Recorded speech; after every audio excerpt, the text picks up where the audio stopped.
အားလုံးပဲမင်္ဂလာပါကျွန်တော်ရဲ့ channel တွေလေးကနေပြန်လည်ပြီးကြိုဆိုလိုက်ပါရစေကျွန်တော်အာဆင်နယ်အသင်းနဲ့ပတ်သက်တဲ့နောက်ဆုံးရ update သတင်းတွေကို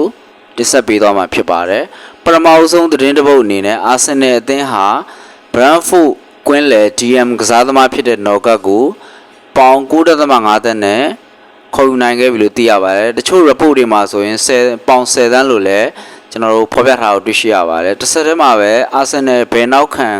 လူငယ်ကစားသမားလေးဖြစ်တဲ့ Lewis Kelly ဟာအာဆင်နယ်အသင်းနဲ့အတူ9နှစ်တက်တန်းရှိတဲ့စာချုပ်တစ်တရက်ကိုကျွန်တော်တို့ချုပ်ဆိုခဲ့လို့သိရပါတယ်တစ်ဆက်တည်းမှာပဲအာဆင်နယ်အသင်းဟာ Valencia အသင်းရဲ့နောက်ခံလူစပိန်ကစားသမားလေးဖြစ်တဲ့အသက်21နှစ်အရွယ်ပဲရှိသေးတယ်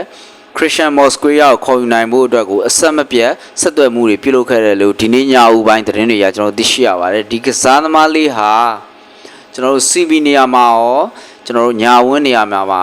နှစ်ခုလောက်ကစားနိုင်တဲ့အနည်းဆုံးပေါ့ကြက်ခိုင်မှုလည်းတအားကောင်းတယ်အမြင်ဘောကြီးလည်းနိုင်နေတယ်တည်ငြိမ်နေဆိုတာကိုကျွန်တော် data အချက်လက်တွေကဖော်ပြနေပါတယ်တစ်ဆက်တည်းမှာပဲအာဆင်နယ်အသင်းဟာ Chelsea ဂိုးသမားဖြစ်တဲ့Keeper Arrizabalaga ကို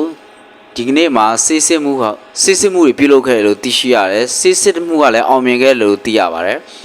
ဒီသတင်းကိုအာဆင်နယ်အသင်းဟာ48နာရီအတွင်းမှာတရားဝင်ကြေညာသွားမယ်လို့သိရှိရပါတယ်တစ်ဆက်တည်းမှာပဲအာဆင်နယ်အသင်းနီးပြအာတီတာဟာ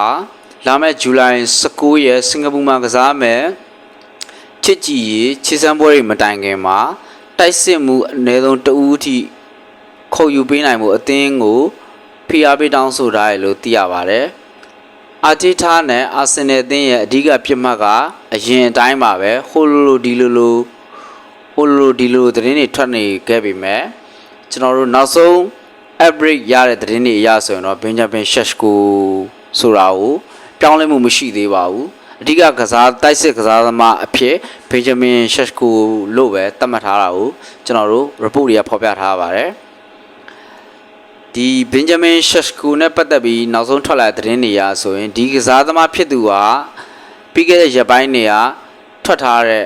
သတင်းတွေထဲကလို့လာစာတွေပို့တောင်းထားတဲ့စာချုပ်ဖြတ်သိမ်းကြီးတွေထည့်ချုပ်ရမယ်ဆိုတာတွေဟာသတင်းအမှားတွေသာဖြစ်တယ်လို့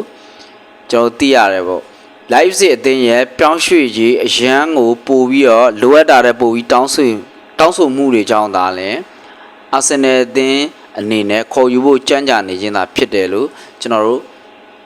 သိရတယ်ပေါ့ဒီသတင်းကိုဘူချီလာပါဆိုတဲ့သတင်းတောက်ကတင်ထားခဲ့တာဖြစ်ပါတယ်ဒီသတင်းဟာအစောပိုင်းနဲ့ပါတီဒီနှစ်မှာအာဆင်နယ်အသင်းကနေပြီးတော့ထွက်ခွာမယ်လို့ကျွန်တော်ပထမဆုံးတင်ခဲ့တဲ့သတင်းတောက်ဖြစ်ပါတယ်ဒီလောက်ပါပဲကျွန်တော်ရဲ့ channel လေးကို like and subscribe လေးတွေ